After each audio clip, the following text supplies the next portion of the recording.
Holy fuck, good morning. I just had the shock of my life. My dog Lucky has got a bad back leg, and so she sat outside the back door at 20 to 6 as I got on my bicycle, and I just said to her, "You stay here, girl, don't try and follow me." And I rode the 2 kilometers to get here. And I'm sitting here, squatting here, having a drink of tea and a cigarette. And who should come along? She's followed me all the bloody way here. And her back leg seems to be okay. Oh my God. What a shock that was. How did she know where I'd gone?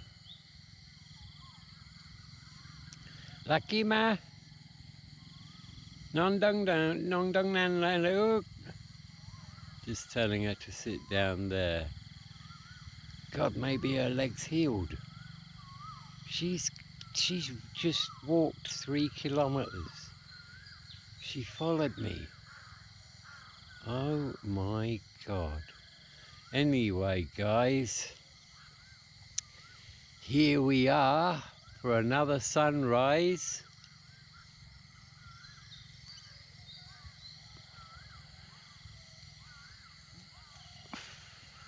There's a mist coming up from the grass. There's loads of stars in the sky still. I don't know if you can see them. Maybe not. Maybe you'll be able to see 1 or 2 of them. I wonder if you can see me yet. Probably not.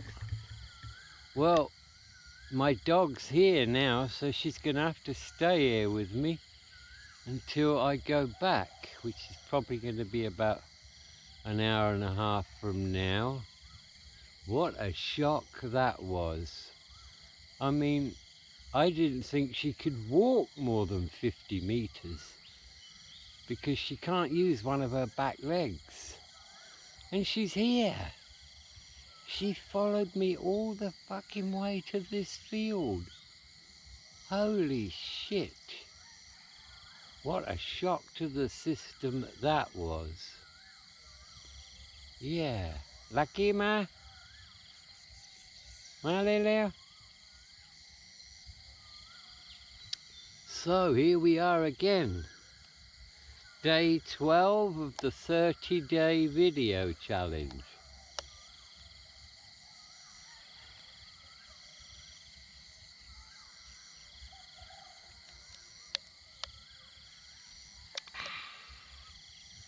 Today I'm going to talk about some of my childhood experiences.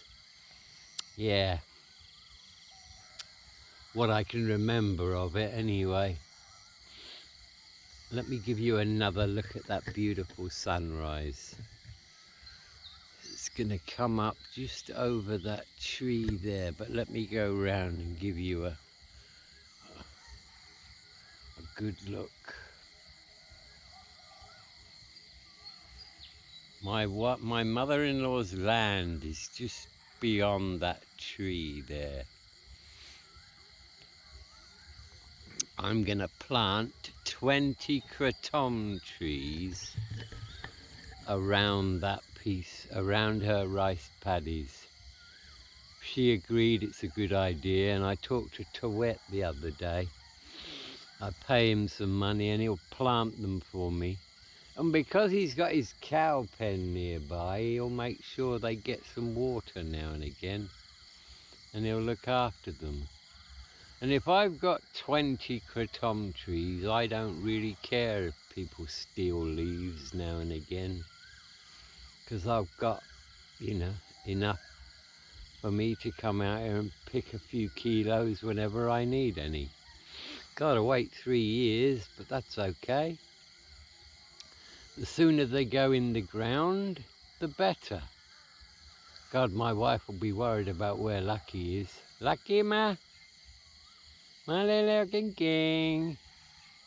Lucky, ma? My God, I can't believe she followed me all the way out here. I saw something walking towards me and I thought, what's that? And then I saw and I thought, it's a dog. And then I thought, it's my dog. Chucky's on his last legs. I'd say he weighs about 12 kilos and he used to weigh 26. Mother-in-law thinks I should go get the shot. Wife thinks I should let him die naturally. I don't want to do that.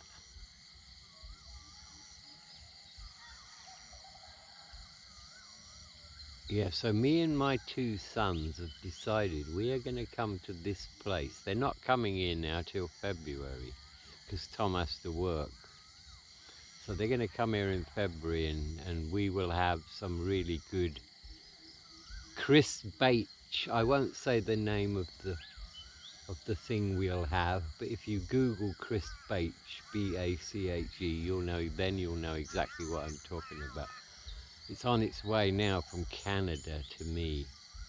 So we'll have that, and we're going to come out here about 6, 7 o'clock in the evening with a bamboo mat, a flashlight, lots of tea, cigarettes, weed, and we'll spend the night here.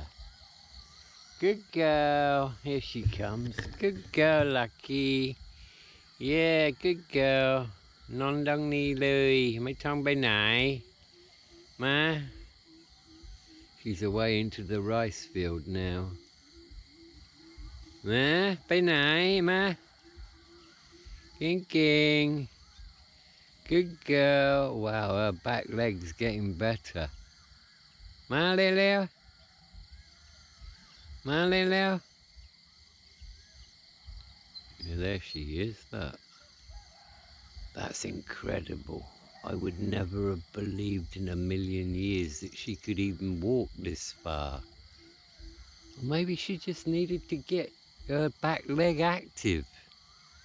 She's certainly bloody well active now to have come this far. Yeah, so we're going to spend the night out here.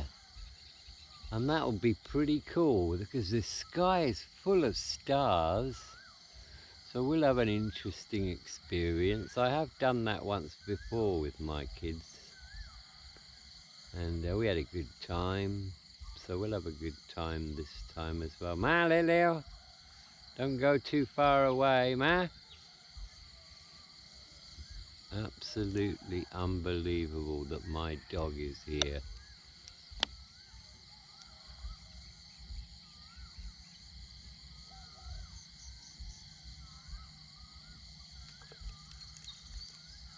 Maybe that's just what she needed. Ma, Leo, ging, ma. Mấy con bé này. Oh, she's having a pee.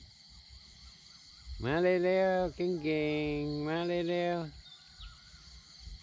There she is. That's absolutely unbelievable that she would follow me all the way out here. But follow me she did. I mean, if she'd been, before she had her back leg problem, if I got on my bike and went anywhere, she'd just follow me automatically. But I got on my bike and as I rode away, she just sat there and looked at me and I thought, well, she knows she can't come because of her back leg.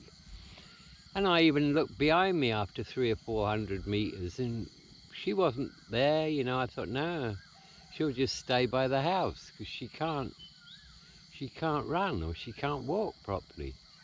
Holy fuck. She did, she's here.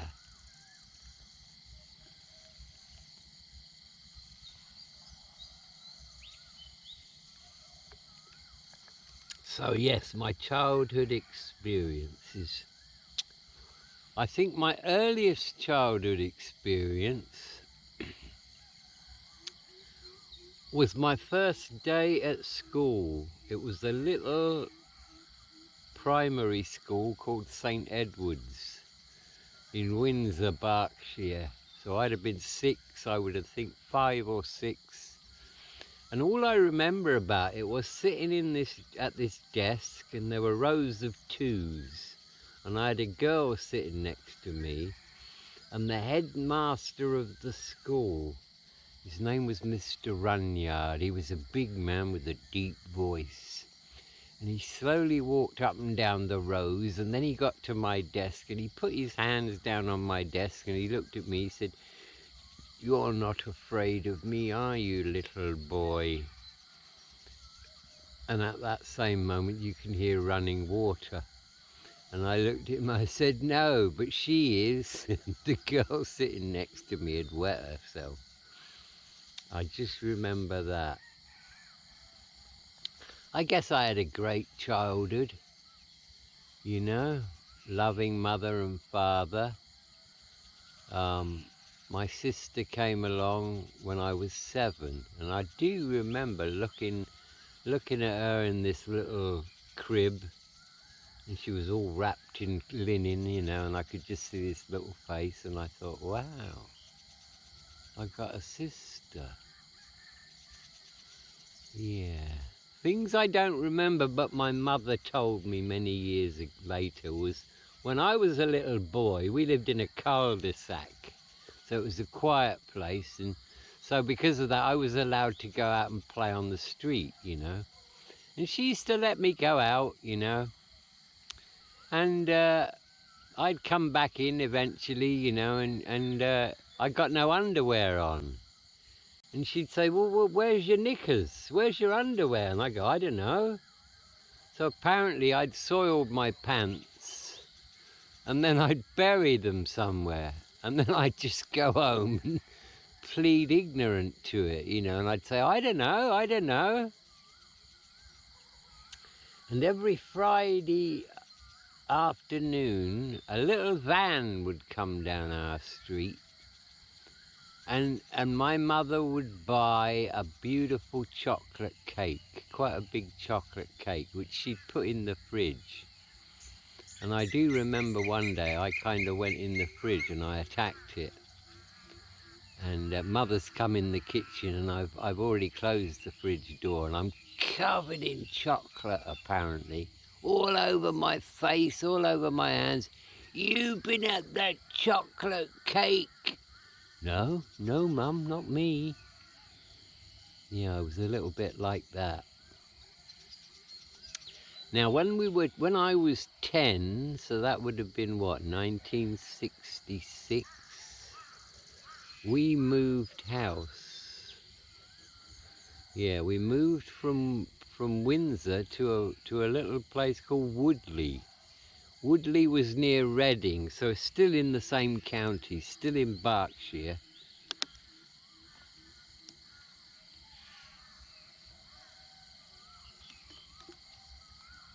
A nice bungalow it was, with 1/3 of an acre garden. And I do remember being on the lawn, on the back garden, with a couple of guys and a goat.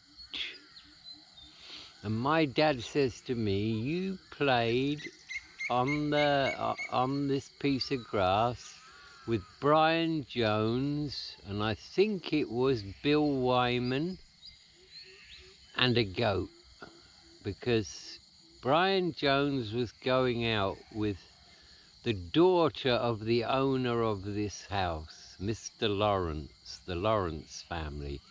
Brian Jones was going out with her, and they just happened to be there on the day we came to look at the house. So I actually was playing with a goat with a couple of the Rolling Stones. So I would have been, what, 10, 11 years old then? Yeah. Don't really remember that, but my dad told me about it. And when Brian Jones died, when he drowned in the swimming pool, we actually had reporters come to see us. And they interviewed my dad. And we had a few sacks of unopened letters, fan mail to Brian Jones. I don't know how they got there, but they were in the garage. And I used to go scrumping, stealing apples from people's gardens, and I'd get about 10 or 15 apples, and I'd sit in the garage reading all these letters, you know. Girls wanting bits of hair or toenail. I didn't really understand it at the time, being 10 years old, but yeah, that's as close as I ever came to the Rolling Stones. And my father used to take me every Sunday morning down to Windsor Castle to see the changing of the guard. And there'd be all these Japanese tourists taking pictures and going, oh, wow, wow. And I used to think to myself, it's no big deal, it happens every Sunday. Pomp and ceremony.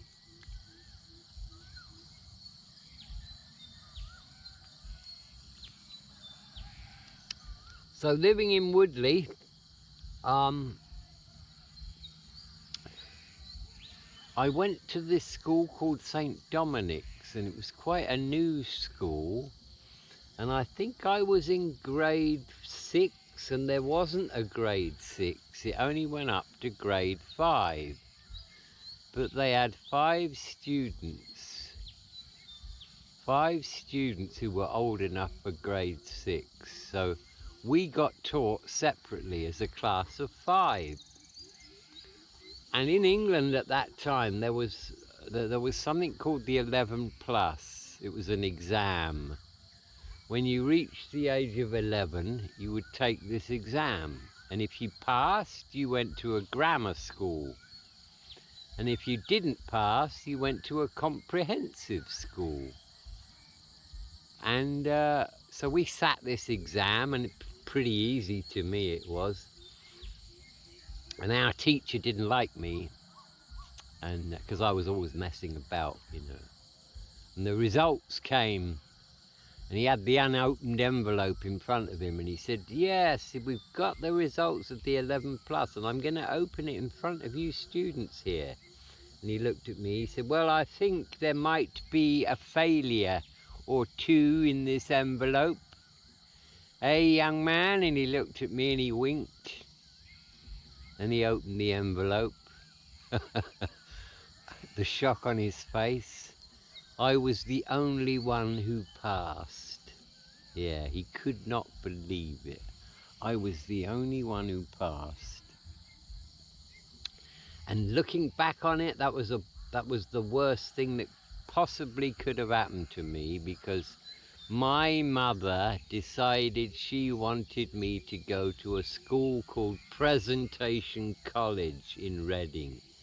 It was a very prestigious school run by monks, priests, all robed up. And you had to go to school on Saturday mornings as well, which I did not like, and it was a very academic school. I'm just going to go and see where my dog is now. Lucky, you know. Lucky, ma. Lucky.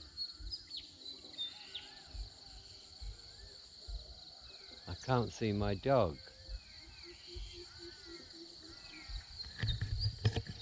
Lucky. Ah, there she is. Malileo. Malileo, don't go far away. Malileo. So, yeah. I went to this school and I hated it. I really hated it. It was a very religious school. They were Catholics. And I did well in the first year. Passed all my exams, although I didn't like it. And they had corporal punishment. They used to cane you. And I got caned one day for asking a question in religious studies. Yeah, I got caned. 6 of the best across the hands. And the reason I got caned, well, the brother, they were called brothers, the brother that was teaching us asked if there was any questions, so I put my hand up. Yes, Wallace? And my question was this. I said, the Bible.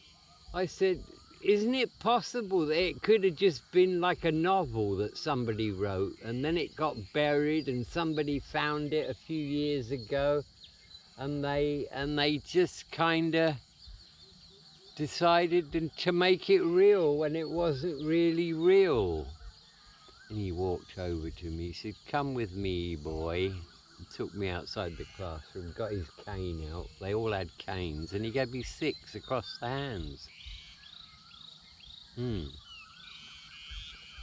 From that moment, I decided that that was it for me. And come the next set of exams, I just sat there, wrote my name on the top of the paper, and didn't write anything else. That resulted in my mother and father being called to the school. And I was told I'd have to repeat the year. My mother was so ashamed. My father didn't really say much. And when I was told I'd have to repeat the year, I just said, well, that's okay, I'll just keep repeating the year then, forever, because I don't like this school. Lucky, ma? So I was basically, my father was told that, you know, you'd better find another school for your son. Lucky! He's over by my bicycle now. So that's what they did. I got sent to a school in Woodley called Bullmarsh, which was a comprehensive school, and it had girls too, because this was a boys only school, this presentation college, which I didn't like at all. So I went to Bullmarsh, and that was okay.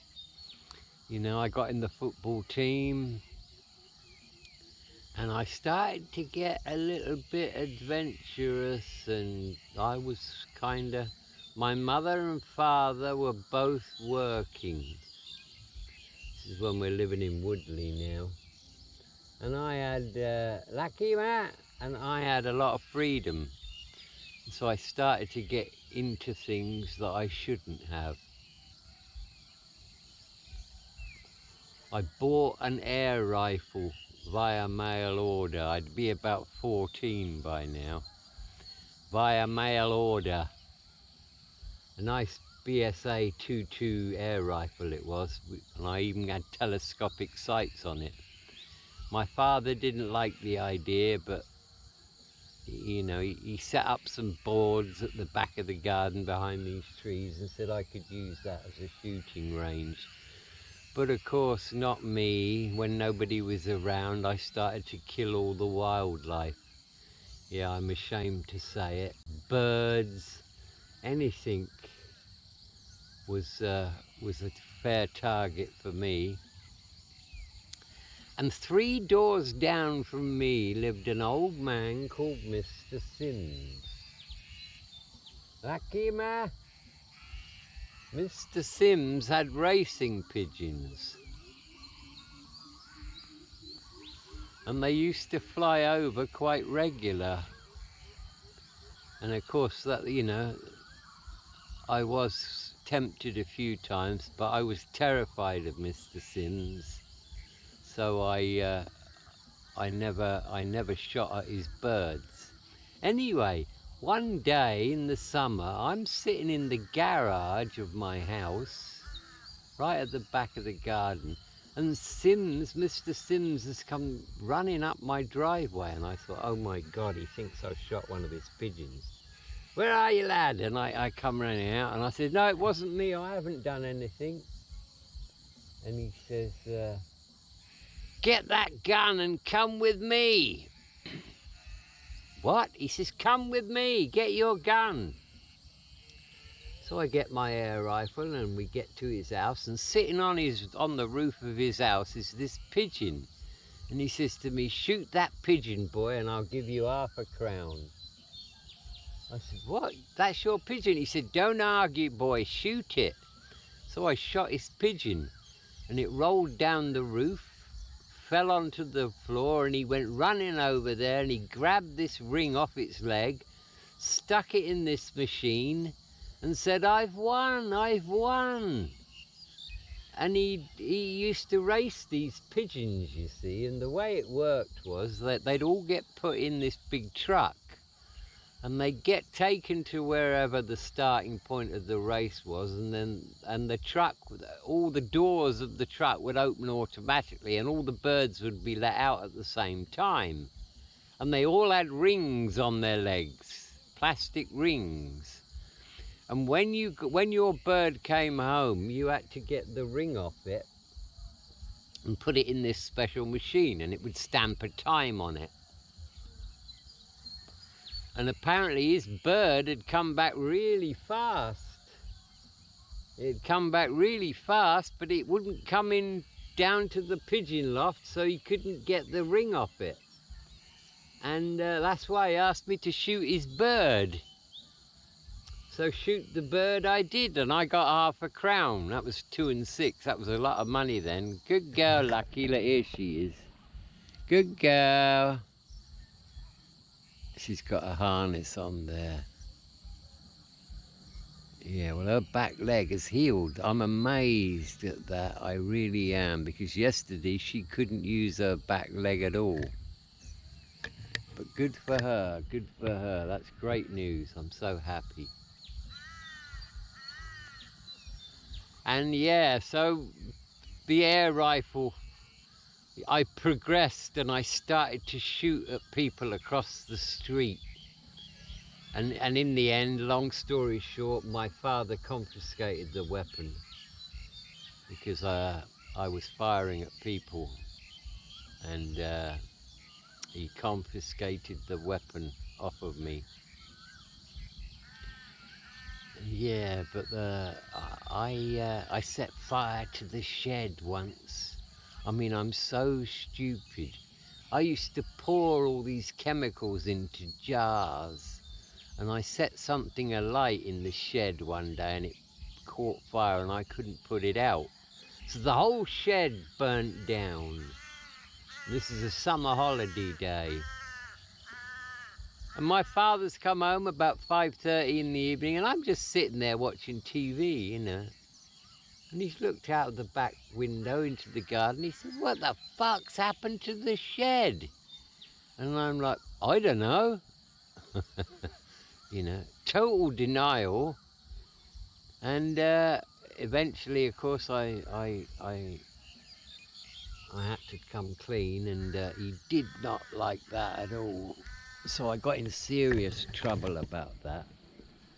See, the great thing about being out in this field is I can just have a pee anywhere I want. There's nobody around. Yeah, I became a little bit of a handful by the time I was 15.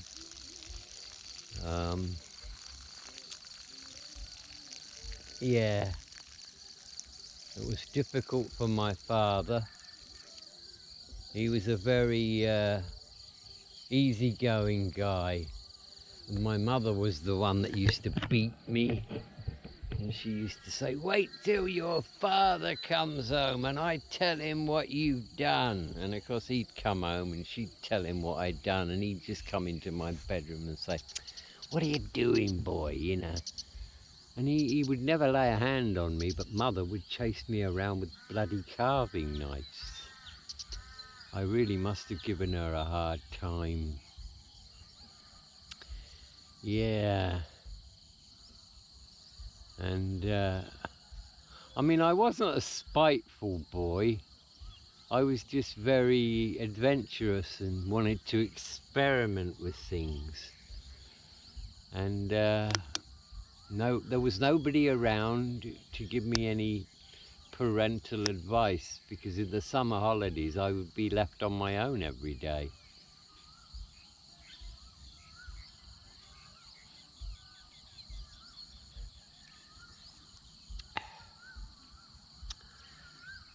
And of course then the childhood suddenly was gone at 16 and a half. You know, my mother and father split up. Father had a girlfriend. We went to live there. That didn't work out at all. And I ended up getting put into this bedsit house. My father rented a room in a Polish family's house near Slough. And I had to live there, and they got me a job in a factory. Yeah, so I kind of went straight from adolescent, teenage childhood to being on my own. And I had a massive chip on my shoulder about that, you know, because my mother was the one who left the family home. I just blamed her for it. It was her fault, and I really kind of hated her for quite a while. I used to do terrible things. I'd get drunk and I'd phone her up at midnight and say, I'm going to kill myself and it's your fault. And then I wouldn't contact anybody for quite a while, just to make her suffer. What a terrible thing to do, eh? Yeah, I'm definitely not proud of myself about that. Of course, as the years went by and I matured, I realised that it really wasn't my mother's fault. You know, it's quite strange really, because my mother had told me once when I was about 25, the biggest mistake I ever made, she said, was leaving your father. You know, don't ever tell him that. And not long after that, I was with my dad once, and he very rarely would be, you know, open with me. And he said, you know, when your mother left me, I should have just gone and got her, but I didn't. And that was the biggest mistake I ever made in my life, was not going to get your mother. It was lack of communication. She wanted him to show her love, and he wasn't the kind of person that could do that, so he didn't. And so they ended up splitting up.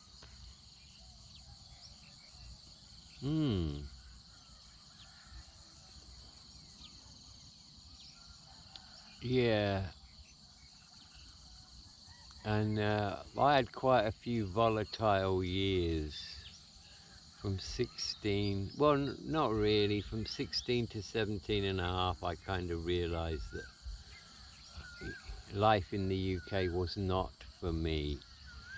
I wanted more out of life than that, and that was when I got a passport together and left.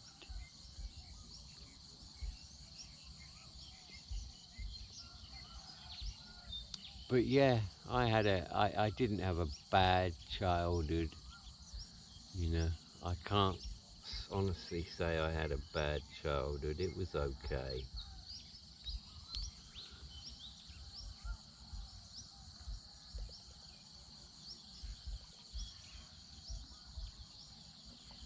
When I was 16 or 17, if somebody had told me, oh, you're going to spend at least 40 odd years of your life in Thailand, I would have thought, wow, what, really?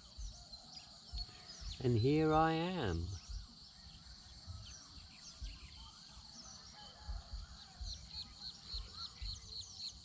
Yeah. So I've heard through the grapevine that a lot of the locals now know I speak their language. So I don't think it's going to be a problem for me to go around on my bike, you know, and start to stop at little shops and restaurants and talk to the local people. So that's going to be my plan. That's going to be my plan, to start interviewing the locals, but in a very informal, casual way. Of course, I will always ask permission to film, you know, and hopefully they'll just forget about the camera and it will be like a natural thing. I still can't believe my dog followed me all the way out here. My God. I mean, I was here for about 10 minutes before she got here. And it's at least 3 kilometers I've come on my bike, and she made it all the way here. So her leg has healed. Yeah. I wonder if that's got anything to do with my meditation session last night when I had serious thoughts about healing my dogs, both of them. It would be a bloody miracle if Chucky healed. He's painfully thin right now. Painfully thin. But apart from her back leg, Lucky's healthy. We gave her a 15-day course of medicine that we were given by the vet. That included 6 jabs, by the way, that I had to give her. 2 a day for 3 days, which I did. And she had loads of medicine she had to have on a daily basis. Some in the morning, some after meals, some before meals. But we did it all. We gave it to her. Pretty easy to feed dogs medicine if you just cut up hot dogs and stick the pills inside the bits of hot dogs, and that's what we did. Now she's walking towards us now. Look, Lucky Ma? I don't know if you can see her there, she's quite a way up, but she seems to be walking normally. And that back leg that she couldn't walk on, she can now walk on, and she was in pain too if she put it to the ground. Lucky Ma? Ying ying, Maleleo.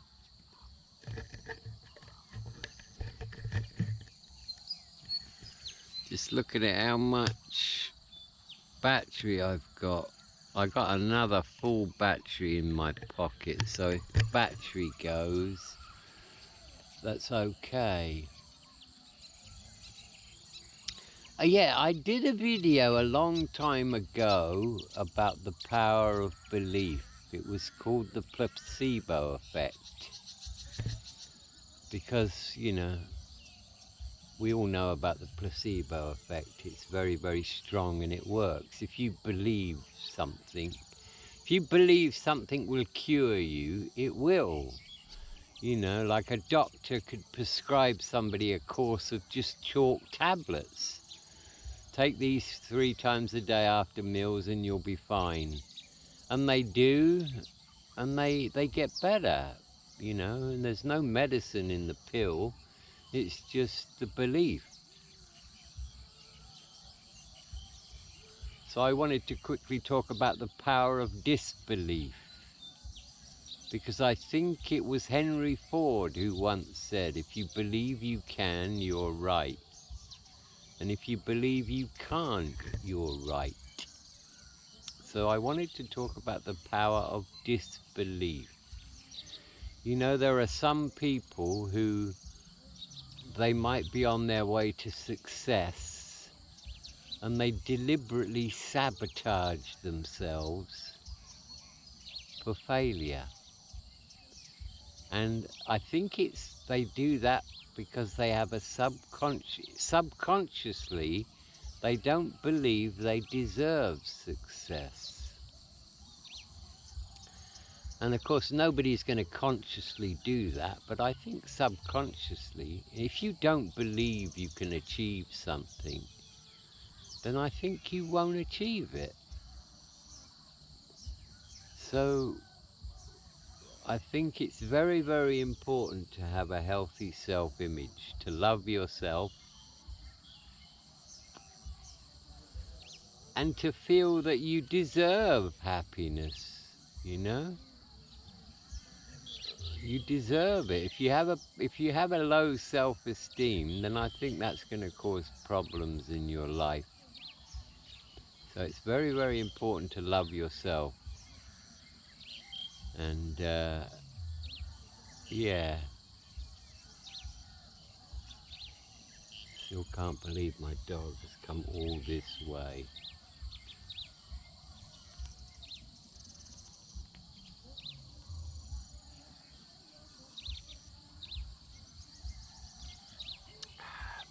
It's Christmas Eve.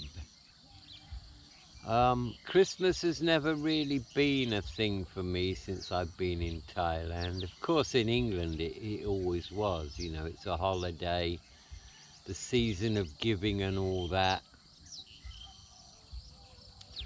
But out here, I think it's just a commercial thing, you know, retail stores promote Christmas. But the Thais don't really think much about Christmas. It doesn't really mean anything to them.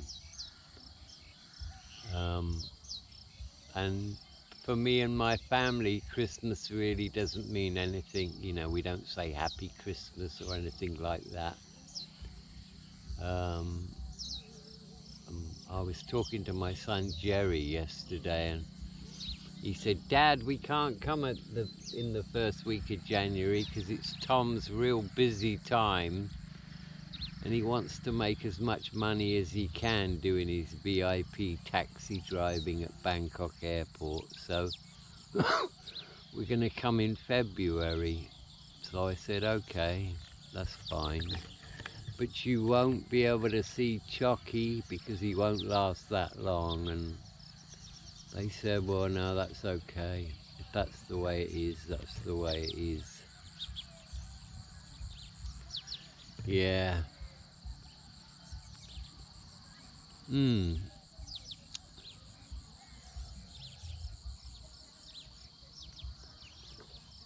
tomorrow is Christmas Day, the 25th of December.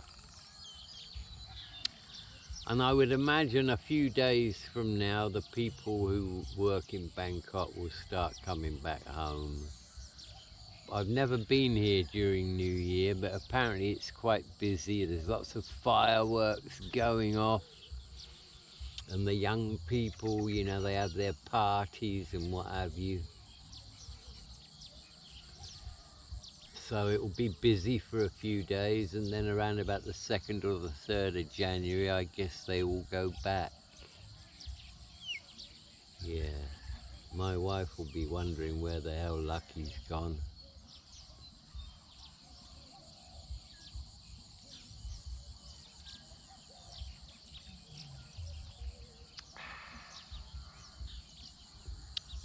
Got no work to do at the moment, but that's pretty normal. We don't normally get much work in as we come up to Christmas, so I don't be expecting to be doing any blogging work now until the first week of January. So that gives me some free time to concentrate on making videos. So I think tomorrow I will go out and start exploring the area and meeting locals. I will do that. It's great that my dog is able to come out here like this. I hope she can make it back. I think I'm going to have to walk back with her. I won't be riding the bicycle. That'll probably be too much for her to keep up with me. There she is. Look, can you see her there? Lucky! She's having another pee now. Good girl. Good girl. Maleleo, maleleo.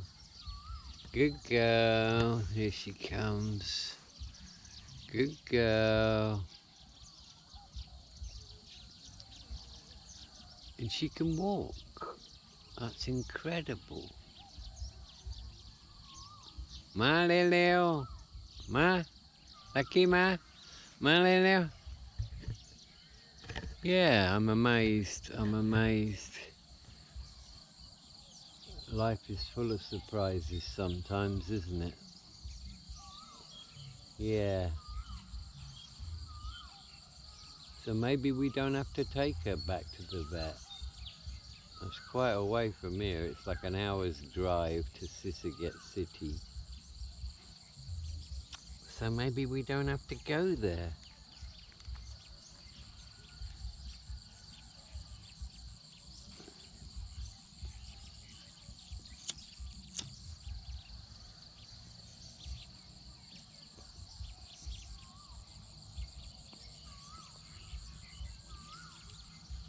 So the sun is now just about up over there, and yeah, another close up there of Lucky. Look, there she is. She could not stand on that back left leg yesterday at all, and now she's walking on it. Yeah, good for her. Good for her.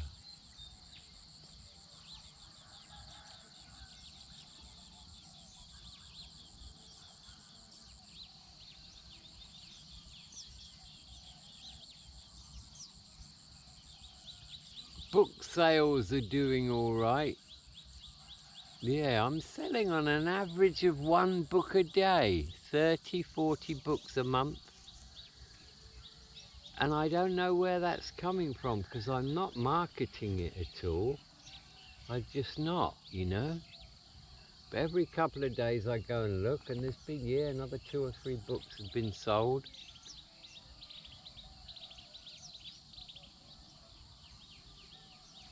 So I can't complain about that.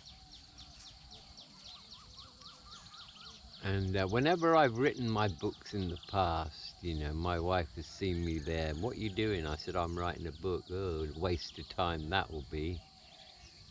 She said that when I wrote my traveling stories. She said that when I wrote the guidebook about Thailand. And she said it when I wrote my latest book. But with the money that's come in from that, she kind of said, ooh, we're talking about this one then. And she was, I don't quite what that book's about. I didn't write it for the money. I wrote it because I really believe that people should know that we are more than our physical body. And I was blown away when I started to research online at the hard evidence that there is to confirm that, and there is so much evidence out there. We are more than our physical body. I keep harping on about that book, don't I? But I really do want to change people's lives for the better by realizing that, you know, life doesn't end when you die.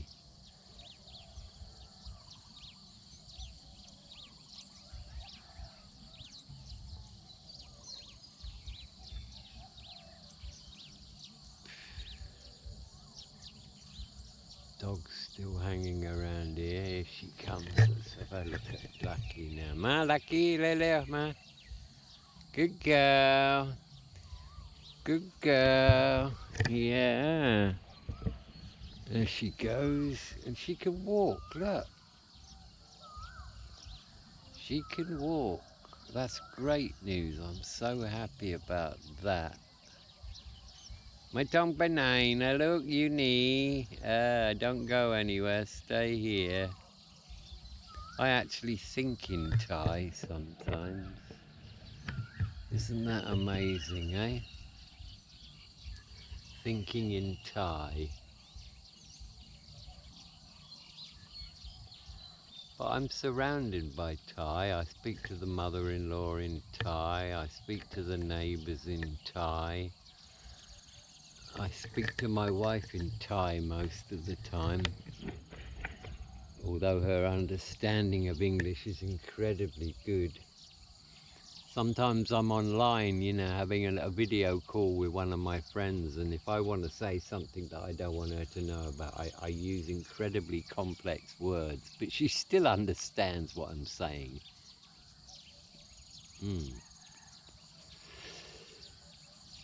Digital technology is wonderful, isn't it? I've got a friend who lives in Ninivet, some little town in the north of Canada, where they have to go out. If they go outside their house in the winter, they have to take a weapon with them, because all the polar bears are sitting there waiting for the ice to come. -28 the other day it was, and I was having a video call with this guy. I would die. I would literally die with that kind of temperature. You know, 16 degrees centigrade, and I have to wrap myself up. I'm totally inactive. So anything lower than that, I would have serious problems with. Yeah.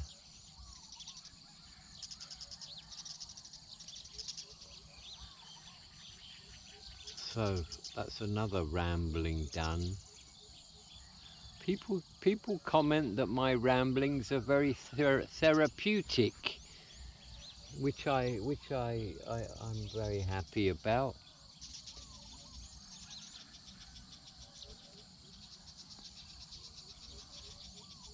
What a beautiful place I live in. I have such a wonderful life, and I am grateful.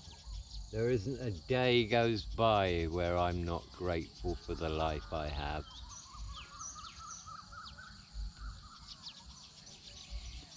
I've often said that I blundered my way through life with reckless abandon, taking huge risks everywhere I went, and yet I've ended up okay. And you know, I would not compromise my happiness, and I went out on a limb, and I ended up being successful. You know, I found happiness. So anyone who's not happy in their life, you know, don't compromise. Don't settle for anything less than what you consider to be happiness, and go for it. You know, really go for it. Here she comes again. Malak? Ma nang dong ni lui, mai tong den pa nai. Ma nang gặp pa. Ma lê lê gheng gheng ma. พอแล้วไม่ต้องไปไหนนั่งตรงนี้เลย good girl. She's got a military style harness on. ไม่ต้องไปไหนแล้วอยู่นี่ good girl. She's a lovely dog, great temperament, and she's 12 years old, this old girl is. นั่งดีๆนั่งดีๆ She's 12 years old, this dog. Beautiful girl, such a lovely temperament. And yeah, the first year of her life was a bit difficult. She was a street dog, and we lost our other female dog after 17 years, who was a street dog. And so we took her in a year old, and so she's been with us for 11 years now. She went from having a tough life to having a great life.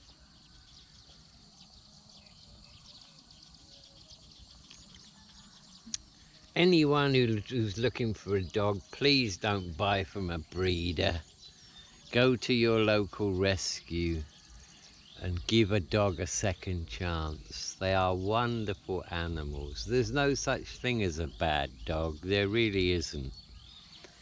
It's the owners that cause the problems. And I love dogs. I think they're great animals. And they can sense a lot, you know, they have different senses than what we do. Wow, that sun's getting quite bright now. So we're at 55 minutes now on this video, and I think my battery hasn't got long to go, but I do have another one in my pocket. So I might just change the battery in a minute. and keep filming for a while. Shall I do that? Right, so we changed the battery. I've got another full battery now. So that's great news. The other battery works.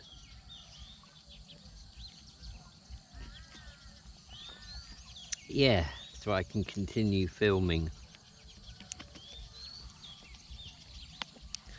There's good old Lucky. What a great dog she is. Let me put this battery away now.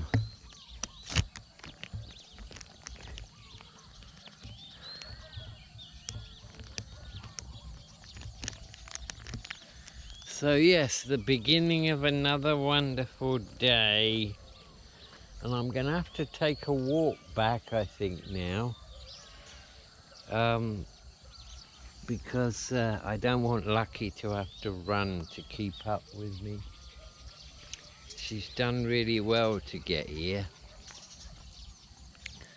And so we're going to take a slow walk back. And I might even video the way back. Don't see any reason why I can't do that. That sun's right out now.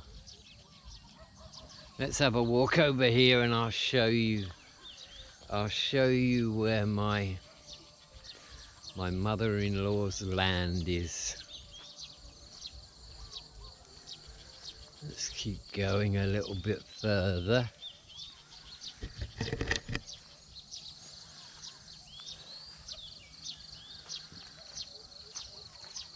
There is her land, from those 4 trees there, all the way over there. And of course it's all been harvested now. There's a guy over there, I wonder what he's doing. That's one of the 3 plots of land that she's got. Yes, she has 3 plots of land. And this is the biggest one, I think. No, it's not. It's the second biggest. She's got a 6 rye, a 4 rye, and a 3 rye. So that's 13 rye of land she's got.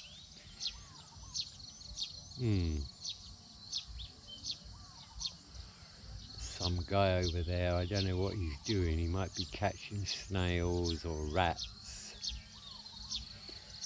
He's doing something. So let me get Lucky and we'll go back now. Lucky, bay there? Ma? Ging ging, bay there? Lucky? Hey? She'll come back in a minute. So I think I'll go back now. That was an interesting morning. Yeah. I don't leave any trash anywhere. Lucky, ma? So I'll pick up my stuff, pick up my empty Kratom tea bottle. Lucky, bail out! She's coming. We'll take a walk back to the bicycle. And gonna walk back. And it must be about 7:30 now, I would say. My little good girl. Yeah, about 7:30. And yeah, nice, very nice.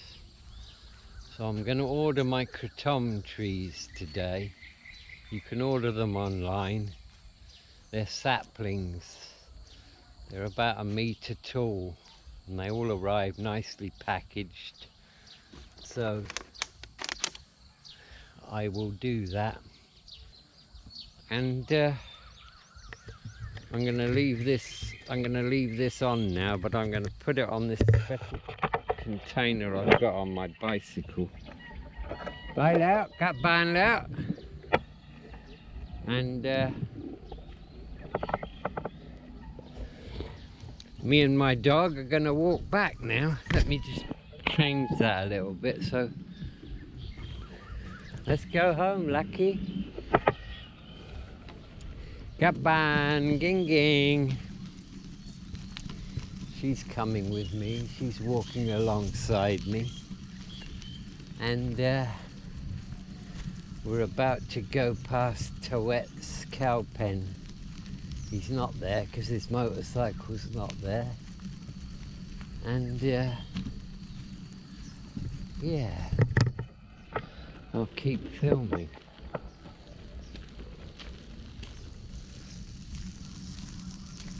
There's his cow pen. Good girl. There's his cow pen. I wonder if I could ride my bike. I guess I could. Oh God, she's going to need a shower. Let's try riding my bike and see if poor old Lucky can keep up. Lucky! Baileleo! Baileleo! I'll go slow. Lucky! Baileleo! I guess if she got lost from here, she could find her way home, because she found her way here. Lucky, ma? Ging ging. Good girl.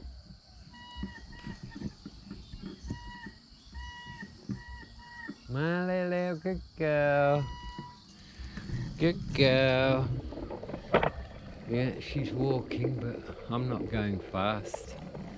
Now we're coming up to a rubber plantation, and I do know the guy who owns it, so I plan to do a video with him when he's out collecting his rubber and asking him all about it. There's a motorcycle here. I wonder who's here. I wonder if that's the rubber guy.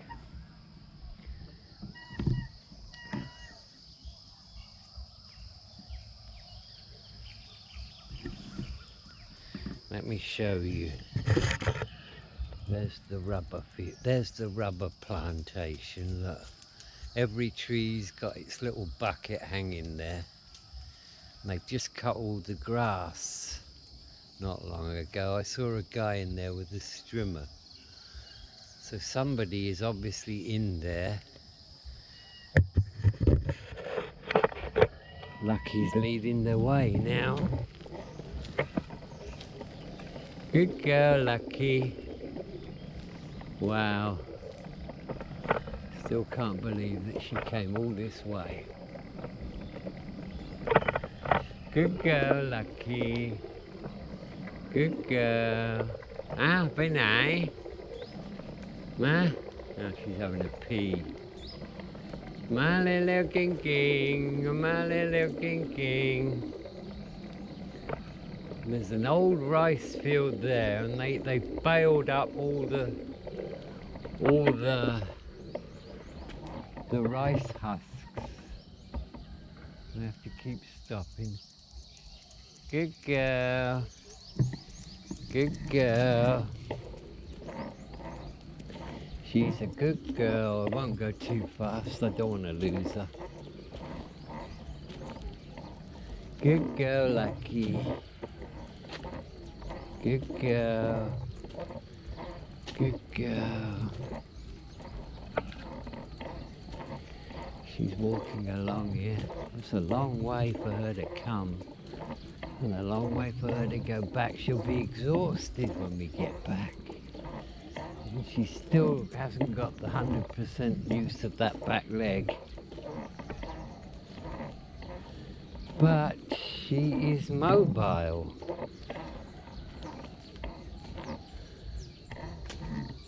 One of my friends told me to at a certain time of year, I think it's September, that I should get up early in the morning and go look in the cow poo for mushrooms. But I don't know too much about mushrooms, so I'm a little bit wary of picking mushrooms and then consuming them in case I get the wrong ones. You know, you could die from eating the wrong mushrooms. Right, we're coming up to the fork in the road. We do a left here. We're not even halfway back yet. So poor old Lucky has got a way to go. But we shall continue. We shall continue. I'll stop. Wait for her. Good girl. Good girl. My God. What's she doing now? She's sniffing all these leaves. What's she doing? Oh, she's having a pee. Huh? Bail out? Let's keep going. I don't want her leg to seize up. She's a bloody heavy dog. If she suddenly became immobile here, I wouldn't be able to get her back. I'd have to go and get help. But she's okay. She's with us. It's just so natural here. There's a lake there. Let me show you the lake. Look, there's a lake there. There's a lake there. I wonder what's in that lake, whether it's for fish or whatever it's for. I don't know. Okay, big girl, let's go. Let's go back now. Nah. Let's go back. Good girl, good girl. Good girl, good girl. Good girl. Another rubber plantation coming up now on my right hand side. Good girl. My little good girl. I'll show you that rubber plantation. There it is. She keeps stopping for a pee. What a great dog. Eh? I mean, how did she know that I went to my mother-in-law's land? It's 3 kilometers, and there's lots of different turnings on the road where I could have gone. I wonder if she followed the scent of me. Although she's been there 5 or 6 times before, maybe she just guessed. Maybe she just thought, oh, that's where he's gone. But she found me. I could not believe it when I saw her. Oh, there's another dog in front of us. I got my weapon, so I will be able to protect Lucky. Ging ging, my little Luke. My little Luke. I gotta wait for her. My little Luke. The dog's disappeared. Not my dog, the one in front. No, he hasn't disappeared. There he is. Well, I don't think Lucky's going to have any problem because I'm here. Yeah, no, the dog's taken off. Malele, Lucky. Malele. Malele. Here she comes. She can't run. She's a real trooper. She certainly is. I'll give her that. Good girl. Good girl. Bye, Lele, bye. Okay, she's having another pee. Let's go, Lucky. Right, we're off again. We're off again. We're coming up to houses now, so we're not actually that far from the house. The houses start in just a little bit. I'm waiting for her. I mean, I could probably ride my bike back at full speed and she'll just turn up, but I don't want to do that. Wonder how long Lucky's got. Another good few years, I hope. When the vet saw her and he examined her about her leg problem and I told him she's 12, he said she's in remarkably good condition for a 12-year-old dog. And he reckoned if we fixed the leg problem, she'd probably have another 5 or 6 years. She needs a shower now. Here she goes. She's with me. Gang, gang, good girl. Good girl, Lucky. I'll go as slow as I can. We're coming up to some cows.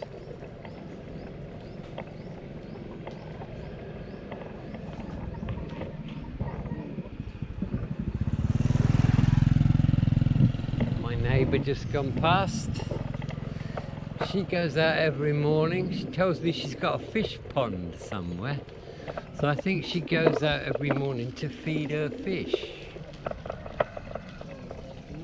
Right, I can hear the loudspeaker, the Puyai Ban, the head of the village. He tells the people stuff every day using the PA system. And that's what's going on right now, I think. Lucky, bye. Bye, Lele. Let's just keep going down here.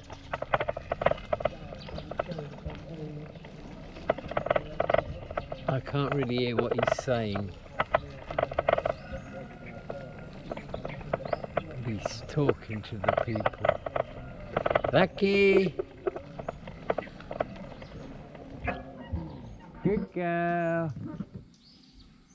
She must be tired out now. She's a real trooper, that dog is. Good girl.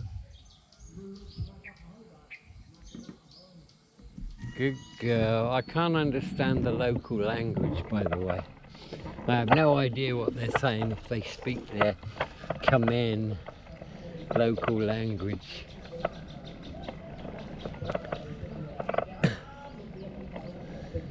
But if they want to talk to me, they speak Thai, you know. They can all speak general Thai as well as their local language. And this is my turning here. So we're going to turn right now. And we're probably about 500 meters from home now. Boom, here we go. Good girl, Lucky, my little. Good girl. My little. Ging ging. There's a chicken with her babies. Let me show you them. Look, there's six or seven babies there. She runs around with them. I think the cats get a lot of them. My mother-in-law's lost quite a few to cats. Bye, Lucky, bye. He's probably the dad, that rooster there.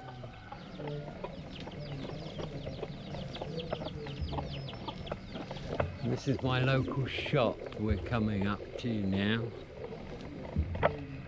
Yeah. That'll be open. No, it's not open yet. That's okay, I don't need to buy anything.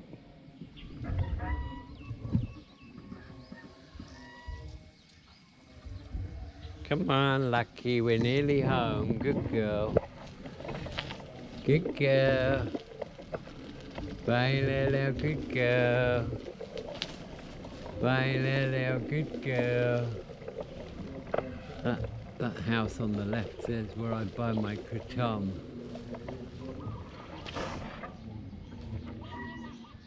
ไม่น่าเชื่อเนอะเขาดำผมเลยไม่น่าเชื่อขาก็โอเคแล้วไอ้ก็ตกใจไอ้ก็อยู่ที่นาแล้วก็ไอ้ก็เห็นหมากำลังมา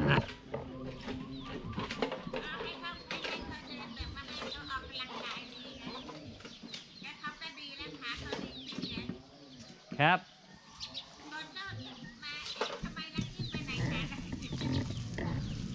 ตกใจมากนะผมบอกว่าไอ้ก็ไปนะแล้วเขาก็อยู่เฉยๆก็ดีนะแล้วไอ้กำลังถ่ายวิดีโอแล้วไอ้ก็เห็นอะไรกำลังจะมาเพราะว่ามันยังมืดอยู่แล้วไอ้ก็ดูแล้วไอ้ก็บอก holy fuck it's lucky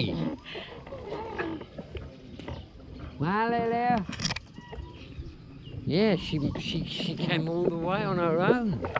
ดีแล้วที่เราไม่พาไปเสียตังค์ Yeah, I think she's going to be okay นะก่อนบอกแล้วถ้ามันจะหายมันก็คือมันหายเมื่อคืนก่อนก็จับขามันนวดขาให้มัน Oh, yeah? แล้วต้องกระโปงมันต้องกระดูกมัน Maybe that's what's helped her then. I'm still filming, by the way. We're back now. So I'll continue to film just for a little while. We're back at the house.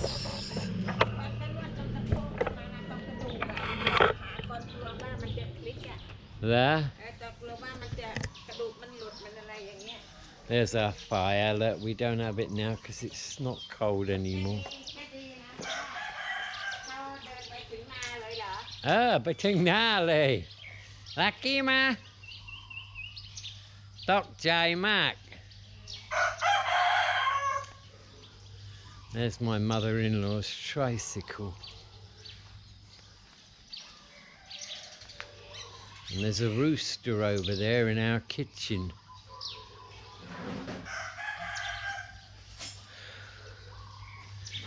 And there is 3 watermelons that we bought yesterday for $1. They're still in the bag.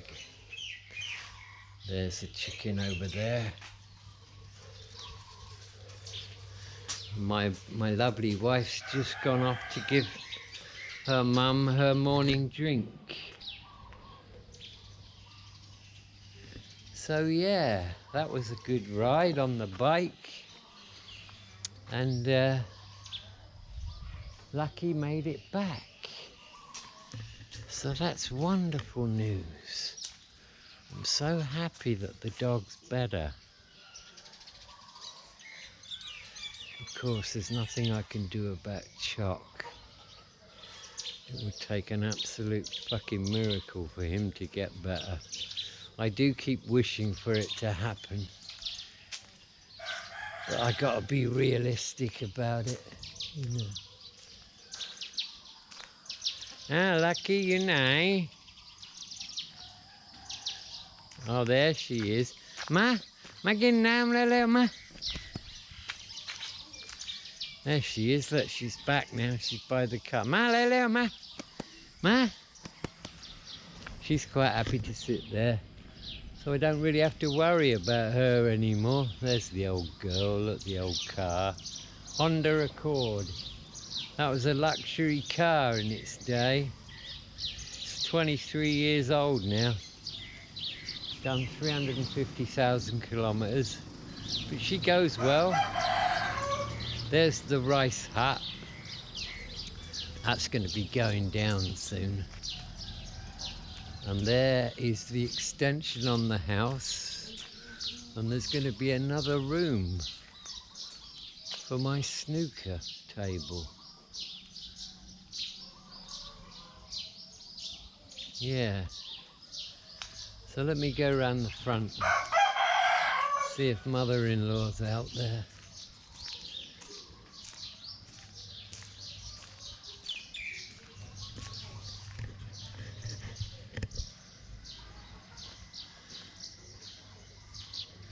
There's my wife. แต่แม่กินข้าว Huh? แม่ดีใจ Ah, I got Dr. J Mac.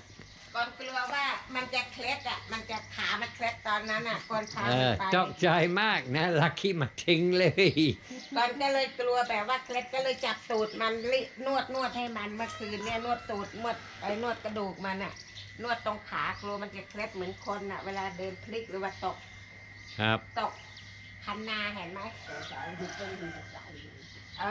มันเส้นไงมันเกี่ยวกับเส้นไงก็เลยนวดจับขานวดมันก็เลยก็ดีคิดว่ามันน่าจะเกี่ยวกับเส้นมั้ง ครับ